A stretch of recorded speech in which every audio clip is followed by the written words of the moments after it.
ಹಿಂದೊಮ್ಮೆ ಬಾರಹ ಕನ್ಯಪುರವೆಂದೇ ಪ್ರಸಿದ್ಧವಾದಂತಹ ಊರು ಬಾರ್ಕೂರು. ಇದು ಉಡುಪಿ ಜಿಲ್ಲೆಯ ಹಳೆಯ ರಾಜಧಾನಿ ಹಾಗೂ ತುಳುನಾಡ ರಾಜಧಾನಿಯಾಗಿ ಮೆರೆದಂತಹ ಊರು. ಇಲ್ಲಿ ಕಾಣಸಿಗುವ ಕಲ್ಲು ಚಪ್ಪರವು ನಿರ್ಮಿಸಲಾದಂತಹ ವಿಶಿಷ್ಟ ಶಿಲಾ ರಚನೆಯಾಗಿದೆ.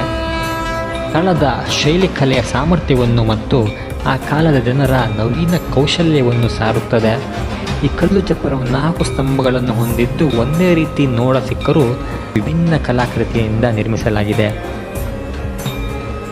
ಬಾರಕೂರು ಆಳುಪರ ನಾಡಾಗಿದ್ದು ಕಲ್ಲು ಚಪ್ಪರದಲ್ಲಿ ಶಿವನನ್ನು ಪೂಜಿಸಲಾಗುತ್ತಿತ್ತು ಎಂಬ ನಂಬಿಕೆ ಕೂಡ ಇದೆ.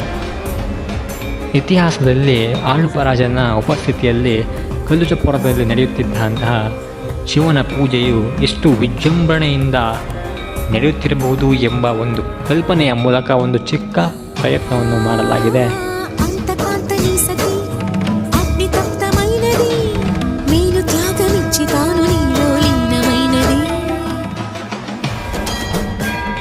ಇಷ್ಟ ಆದರೆ ಗೊತ್ತಲ್ಲ, ಲೈಕ್ ಮಾಡಿ, ಶೇರ್ ಮಾಡಿ.